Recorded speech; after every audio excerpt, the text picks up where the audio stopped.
guys, Saturday night's main event is in the books for May of 2026. And despite no main titles being on the line and a couple of weird, wonky finishes, this was actually a pretty good show. And we are going to break it all down. So, with that, welcome to the 716 Sports Entertainment Podcast. I'm your host, Mike, joined by Mr. T. Reese and Mr. I'm just going to say Sean because I'm not reading that.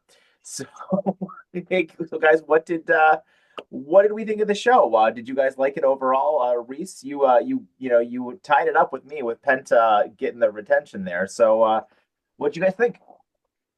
Well, let's just say that it can be a little lonely at the top. So hey, tie. Yeah, I have to share it for now.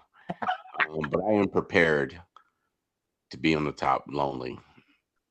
And I've been building up my endurance to hold on to that lead once I get it. So you guys know it's game time. Okay? It's game time. I am in the zone. I know where WWE is going with everything now. I figured it all out. I found out. I've unlocked the key. Just so you guys know. So don't even bother doing picks the rest of the year. I'm not going to lose another pick ever. So you guys know. Okay?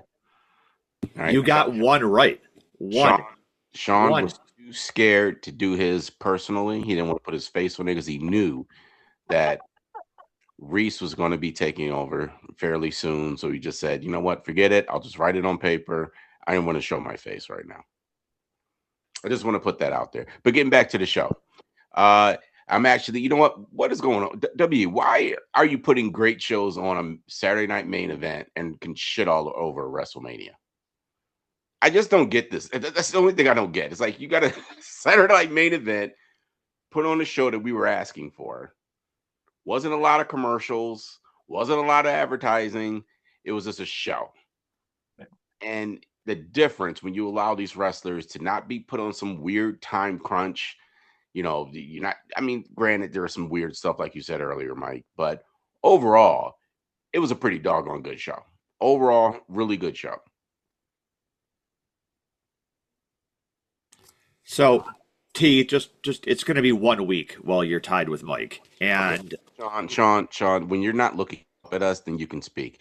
Can you go on about the show? How did you feel about it? No, you got to run your mouth, and I'm going to call you out that after next week, somebody that's beating you. How are you calling someone out that's winning? Because you're one ahead of me. You're not winning by much. It's not like you're running away with things. Right now, I'm winning. Tiger You got lucky. You're tied. You're not winning. Tiger blood. Okay, Charlie Sheen. Overall, it was a good show. I agree. The fact that they can do a better job with a Saturday night's main event versus a major PLE is definitely a problem. I think that they need to focus their creative on the correct, PLEs. But this one did everything that I think it should have. It set up further storyline stuff for next week, which I think was huge. And it showed off really good wrestling to a national audience. Yeah, I think I would agree with you mostly. There were some wonky finishes, which we'll get into in a minute. But I think the show overall did a good job. And, I got wrestling in my wrestling show. And that's all I can really ask for is wrestling in my wrestling show. So to kick it off, we had the 6-woman tag between Rhea Ripley, Charlotte Flair, and Alexa Bliss versus Jade Cargill, B-Fab, and Michin. And I thought this was the second best match on the show. And I didn't have high hopes for this match at all. I was thinking, Jade, it's probably, if you followed our channel for any bit of time here, we're usually pretty hard on Jade. But this match was solid and surprisingly saw the heels win. I thought, given that this was a house show, more or less, that, we were just going to see the faces win and it really wasn't going to mean much. I think it kind of puts, puts the stamp on who's going to win the title rematch next week in Italy. But, with that said, I thought this match was absolutely excellent. Every single one of these women got a chance to shine. And, I got to say, Charlotte has been my comeback player of 2026. I have been nothing but impressed with Charlotte. So, and I'll kick it over to you first for this one, Sean. What did you think of this match? So, other than, like you said, the surprise of the heels winning here, because obviously none of us picked the heels to win, and based on anything I watched, most people didn't pick the faces to win this. I think that it was a shockingly good match for who was taking part in it. I mean, the face side, it was to be expected for how good they were, but other than Michin doing her damnedest to kill herself throughout the match, it wasn't overly sloppy. Um, and I don't know if it was just the face team was able to carry the heel team that much, but I think that Jade, Michin, and B-Fab put on some of their best work they've done. And I'm glad to see that they're improving. Now we'll see if that carries over at all. So I can get behind if they want to give them a little bit of a run here with them starting to look better. Oh yeah, and then the tough part with the with Jade and B-Fab and Mishan is that Jade kind of overshadows them. They didn't really give those two ladies any type of light, and they actually gave them an opportunity to actually show something in the ring, and they did a good job. Yeah, I said, when we did our podcast yesterday, Mike, I said, I really don't care, and I was kind of changed my mind a little bit because now I can see some sort of potential coming out of the trio on that side, on the heel side. So it was a great match. It was much better than I thought it was going to be. I'll be honest with you. They gave everybody had their spots in the match. At some points I was like, maybe I'm going to get wrong on this pick because it just started to favor the faces. But they did the way the rhythm of the match really, really good. And I was pleasantly surprised at how well both teams interacted with each other. Because when you get two people like you get a Charlotte Flair and a Rhea on the same team, egos can kick in. One wants to outshine the other, but they actually allowed that to play into the story of a line of the match, them two staring at each other and, teaming up with each other and stuff. So I was pleasantly surprised with this match, and especially that it opened the show. I didn't expect this match to open the show. I thought it was going to be later in the night, but hey, listen, you open up the night with a banger on that. Hey, applauds. Yeah, I mean, oh, go ahead. Sorry. I was going to say, I can't be the only one out of us that groaned when we saw that this was the opening match, right? I didn't groan. I was just surprised. I honestly thought that this was going to close the show because I just felt like, yeah, I know Penta was on the poster, but they didn't even close the show either. So I kind of just thought, oh, Rhea's the biggest star on the show, so this should just close the show. Like that's kind of how I sort of viewed it. I was very surprised that the Vision Street Profits match closed the show because I was like, these guys are all just kind of in the mid card, right? Like that was very interesting to me that they got the main event spot over this or the Penta match. But no, I thought that this match was. I agree with you guys both. I thought this match was excellent. Definitely, probably the second best match on the entire card. And yeah, these women just left everything in the ring, and I think every single one of them looked great. Easily Jade's best match by a lot. And I know we dog on her quite a bit, but definitely her best match. Definitely B-Fab and Michin's best match. And like I said, I've got nothing but glowing praise for Charlotte lately. So yeah, thumbs up all the way around for this match. Which takes us to the next match between Ruca and Becky Lynch. And this one probably goes into the down category for me for a little bit. This match never really got a chance to get going and kind of ended with a screwy finish where Soul got the DQ win by Becky pulling the ref in front of the Soul Snatcher that ended up kind of looking like a botch anyway. And the whole thing was it seemed like a little sloppy and very rushed. And Becky obviously beat her up after the fact. And then they just basically booked a rematch for the title at the Italy show next weekend. So I don't know. I didn't really like this. I kind of thought the whole thing was rushed, but I don't know. Maybe I'm in the minority here. Reese, what did you think of this match and the booking decision? I thought the match was okay. I mean, we pretty much knew that, Ruca was going to win this match. It didn't make any sense to make it a non-title match and then give it to Becky. I don't know how much longer they're going to be able to ride this Becky whining thing.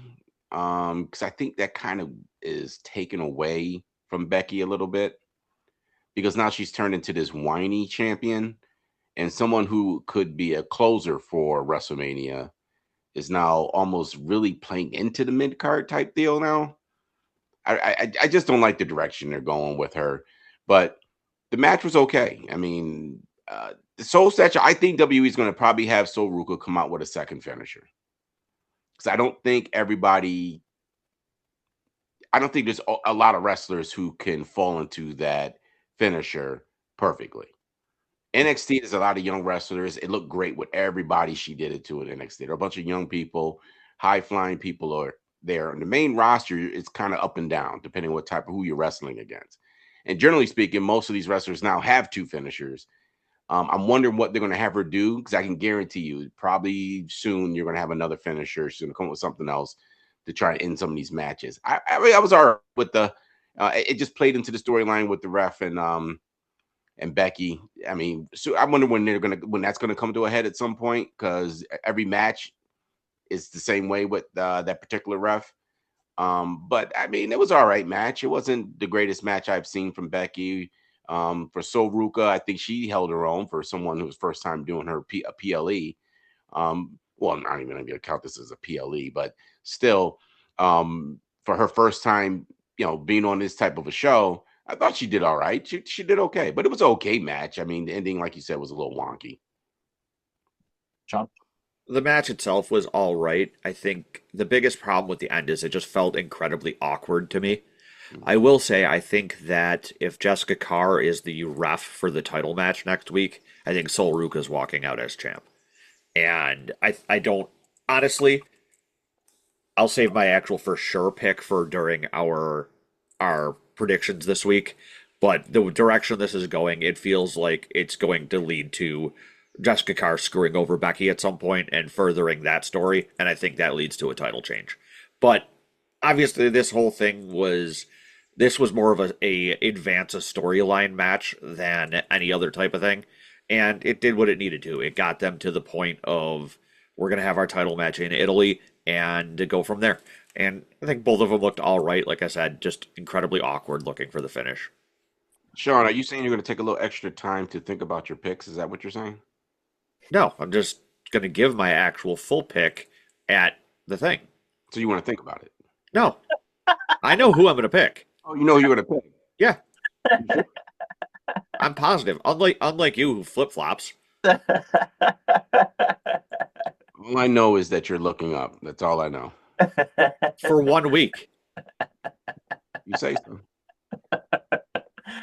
Just get your gloating in now. Oh, and then when I'm ahead of you after next week, we'll see. I won't even gloat. I'm a bigger person. It's usually what losers say. Winners go home with the prom queen. That's right, baby. Both arms. So this led us to the match of the night, and probably one of the matches of the year so far, between Penta and Ethan Page. I was stunned that Ethan Page didn't pick up the win here. Props to you, Reese, for picking this one right. But this match just pulled out all the stops. Ethan Page looked awesome. Penta looked awesome. And the way they finished this match with Ethan Page going to take off the turnbuckle, and then the ref catching him, going to fix that, and then him taking off the other turnbuckle and Penta getting tossed into it, I was like, that's it. That's a wrap. Page is going to win. Penta kicks out, tosses him into the beautiful Mexican Destroyer to pick up the win. This match was friggin' spectacular. I loved everything about this match from top to bottom, and I think both of these guys looked like $1 million. Reese, since you got the points here, I will let you go first with this one. It's only right to allow royalty to go first, just so you know. Is this all we're going to hear all week?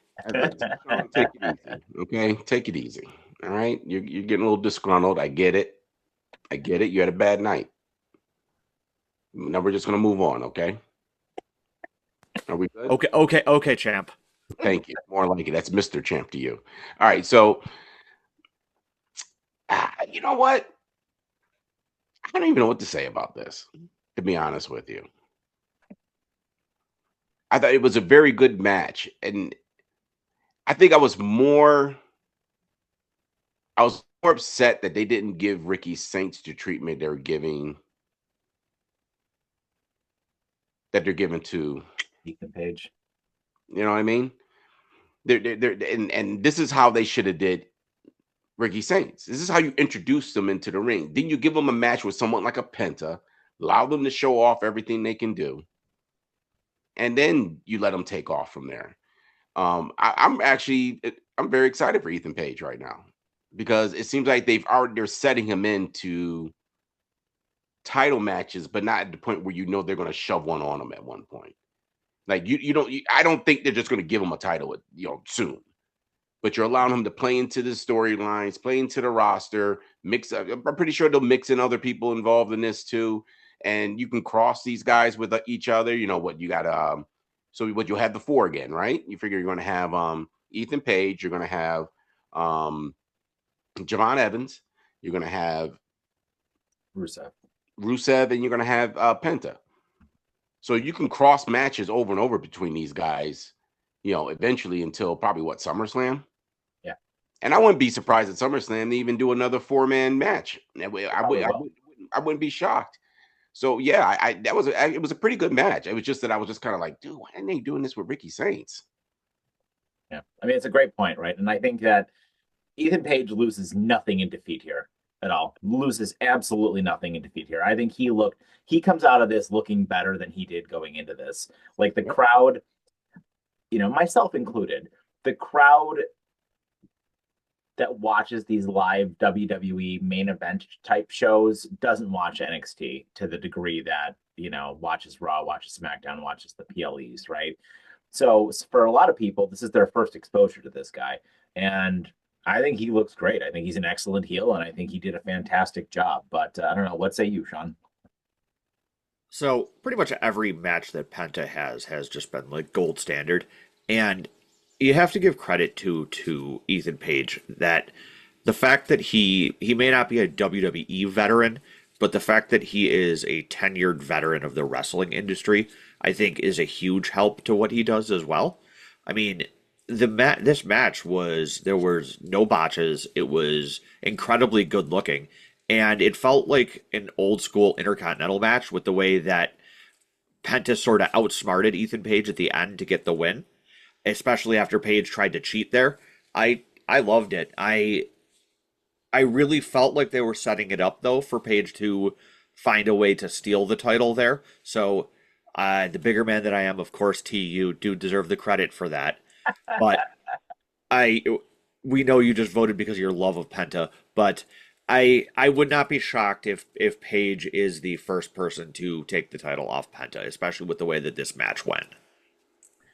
Something else too that I probably knew this before, but I noticed it with all the pomp and circumstance of the match too.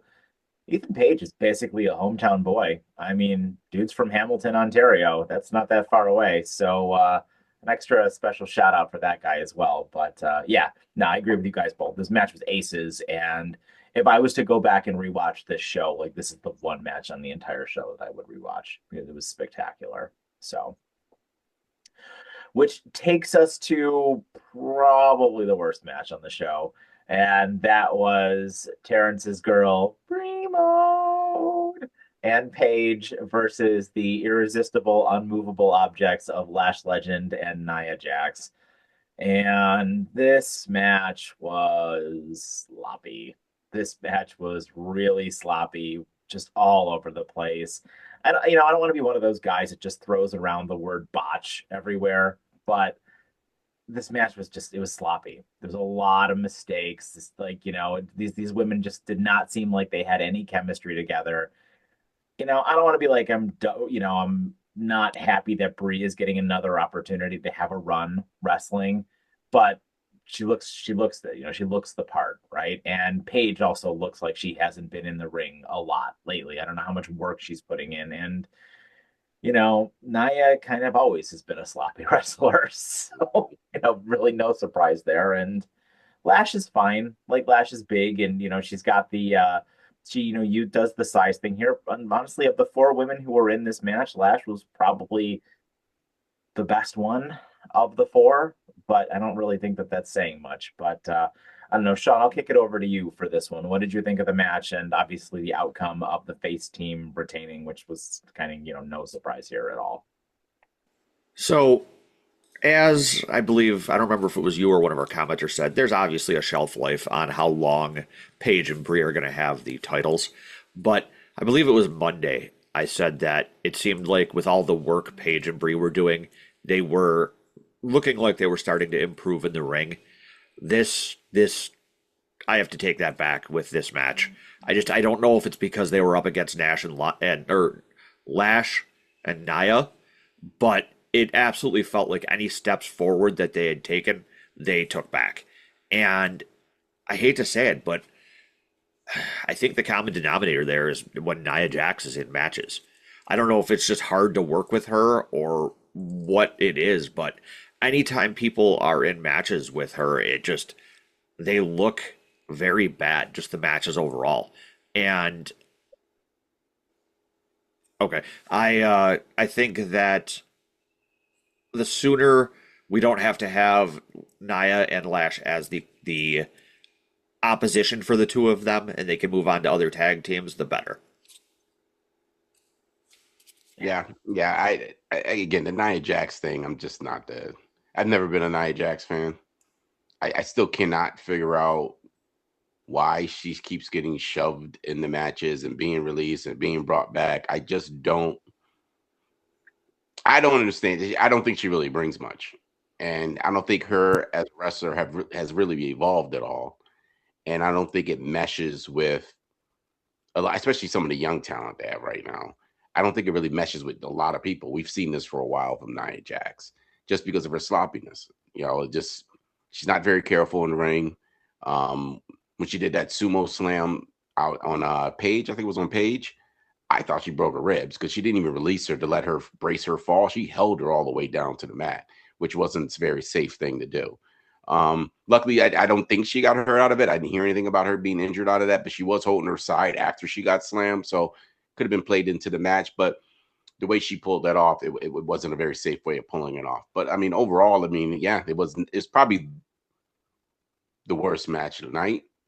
I neither tag teams really.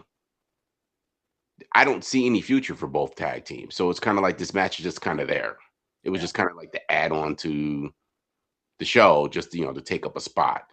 I'm pretty sure there's other ways they could have probably went, but I mean they're really Brie and Paige, they're back.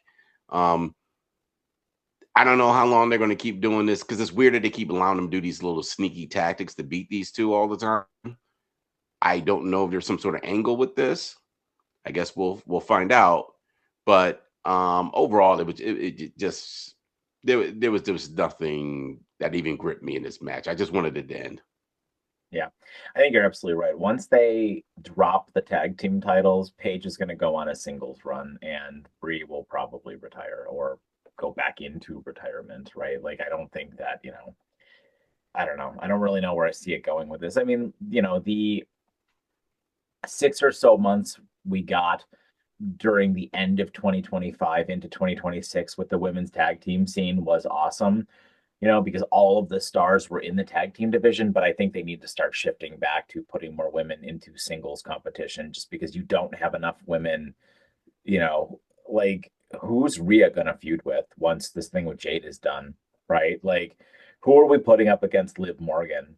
Who are we putting? I mean, I guess the mid card titles kind of seem like they've got some people hovering around them, like Soul and Io are kind of hovering around Becky right now, and Chelsea and Julia are kind of hovering around Tiffany Stratton, and Nia will probably be hovering around Tiffany Stratton again, right? So you've got some people kind of mixed up in those titles, but I don't really know where they're going to go with these women's tag team titles once Brie and Paige drop them. They'll probably go back onto Lyra and Bailey, I would assume. Makes probably the most sense for that for a little while, and then eventually, you'll get the thing with Charlotte and Alexa, who'll probably break up at some point, and that'll be some kind of match. Maybe they'll do that at SummerSlam, but yeah, it was fine. It did what it needed to do. It got these women on the show. We likely won't see these women on the Italy show next weekend, so yeah, I'm okay with it. Which took us to the main event, which was the vision of Logan Paul and Austin Theory versus the Street Profits. And This match was awesome. I love watching Montez Ford wrestle. He's so much fun. Like that whenever almost every match now he's doing the thing where he dives over the turnbuckle, which is just absolutely insane of a spot to watch. And both of these teams just really left it all out there. And I know Logan Paul gets a lot of flack for being like, just an absolute garbage human being outside of the ring, but it's really good inside of the ring, and he's really, really fun to watch. And the match obviously delved into a bit of chaos towards the end when Logan Paul got the brass knucks after Braun Breaker came out and attempted an interference spot, and Paul Heyman Ethan Page. Paul Heyman put Austin Theory's foot on the ropes after they hit the frog splash on him to almost secure the win and pick up the gold. But it went with Montez going out of the ring, getting smashed by the brass knucks, and then being tossed back in the ring for Austin Theory to pick up the win. And then afterwards, we saw Braun again just help them completely smash out the Street Profits and see no Seth Rollins coming in to make the save there, which was kind of a little bit of a surprise. And the show just went off the air with the Vision standing tall, holding the gold. So I don't know. I think this is all leading to, an inevitable fatal four-way when Bronson Reed returns and Seth actually recruits these guys and probably Joe Hendry, as we've kind of talked about for a little while here. But I don't know. What do you think, Reese? How did you like the booking of this match? The booking was good. I mean, it was a really good match. I mean, I don't really ever see Street Profits even have too many bad matches. They generally put on a pretty decent show. Yeah, you know what? I can probably see what happens Monday. I think being that they closed the show, I think you open up with the Street Profits Monday, calling out the Vision. And this is how you get Seth involved. Because I'm pretty sure they're all going to come trotting out. They'll do their talking in the ring and all blah, blah, blah. But then at some point, Seth's going to come out and try and save them because, they got jumped again. And I just want one more thing. That I didn't understand why they did the end of the Saturday night Friday night SmackDown, where they had all the women tag teams. I'm sorry, I'm going off on it a bit, but they had all the women's beat up each other in the middle at the end of their match on SmackDown, and none of these women got involved during Saturday night's main event. I didn't understand the whole purpose of that then. Why'd you do all that? Have all these women get into this tussle at the end and they're stomping out everybody. And then it was just this match with them. I just want to get out. It didn't make any sense to me. Reasons. That's why. Yeah, I guess. Yeah. Reasons. But this was a great way to close the show. I mean, I can't argue it. I mean, they put on a hell of a show. As much as I can't stand Logan Paul, he's a good wrestler. I mean, I can't take that away from him. He's an excellent heel. Unlike when, old man Vince was trying to bring him in as a face and probably didn't really understand that nobody really likes Logan Paul and trying to make him a face, and it wasn't working. Remember, he kept cramming it until he realized, you know what? Yeah, maybe I do need to let this guy be a heel. But that was pretty much right before he left. But great. I mean, I can't argue it. It's going to continue this storyline and then this path that we've been trying to figure out where they're going with it. But overall, good show. Excellent match. I would probably say, see, you could argue between this match and Rhea's match as good. Probably you could argue both. I wouldn't argue if you both put them at the second best match of the night. I wouldn't argue that. So everyone you'd be able to make a point, and there's nothing you could push back on. But it probably, it was the second best match of the night, tied with the Rhea match. I 100% agree with that. I think that this match was an absolute barn burner. And I mean, you basically said everything you could about Logan Paul. It's incredible the way the guy has taken to the wrestling industry and how well everything he does in the ring looks. I think that also it shocks me that they haven't found a way to have Montez Ford have a singles run yet, because he's another one who is just absolutely incredible at what he does. And I think that he should be at some point some sort of singles champion. But I am a little bit concerned because I've been hearing a lot of talk this morning that when Braun first came out to interfere, when he got pounced over the table by Dawkins, that he hurt himself. So I'm hoping that's not the case. That would be a nightmare. Especially with the way that he was able to still go in there and beat them down after the match.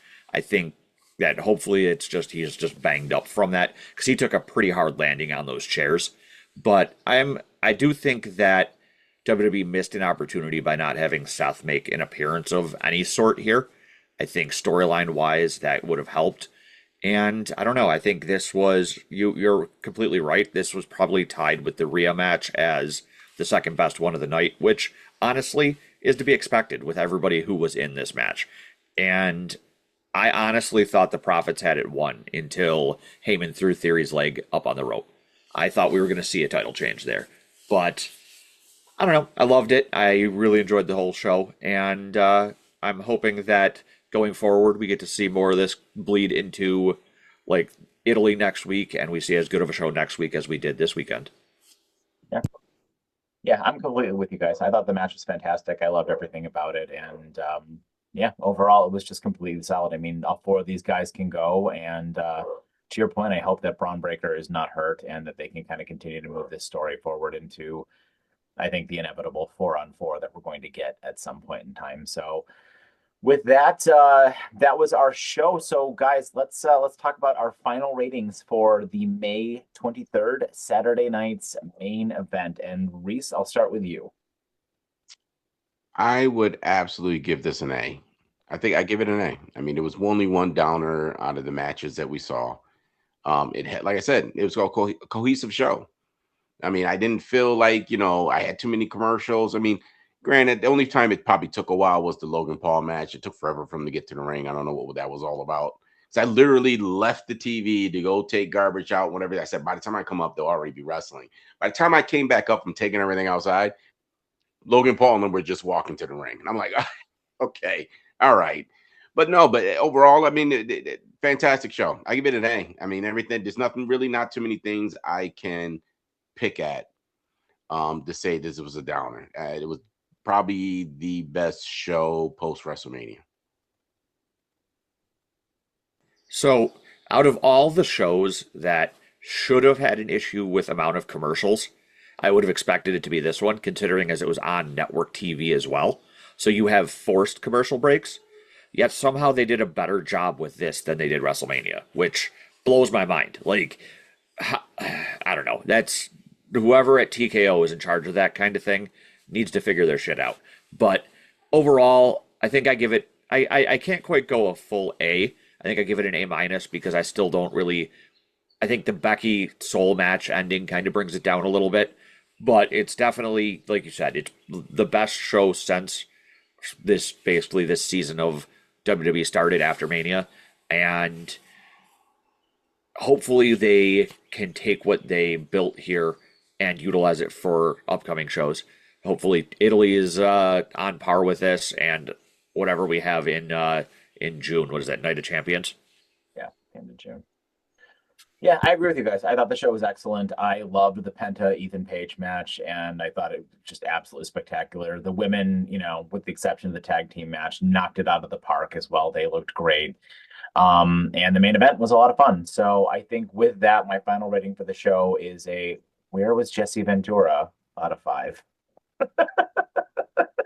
All those contract cuts, and they couldn't bring Jesse back? What the hell? Yeah, I told you. I thought that he wasn't. I thought they told him he wasn't. I think he said something at the last one. Probably. I think they were like, okay, well, that's it for that. So that is our show, guys. Let us know what you guys think in the comments down below. Did you enjoy Saturday night's main event? Did you think it was a dud? We'd love to hear from you guys. Please leave your comments. We do read and respond to all of them. And smash that subscribe button as we are trying to hit that 1,000 sub mark. And we can't wait to get there and just share more content with you guys. So with that, I have been Mike, joined by Mr. T. Reese and Mr. King of the Luchadors. And have yourself a fantastic day and take care.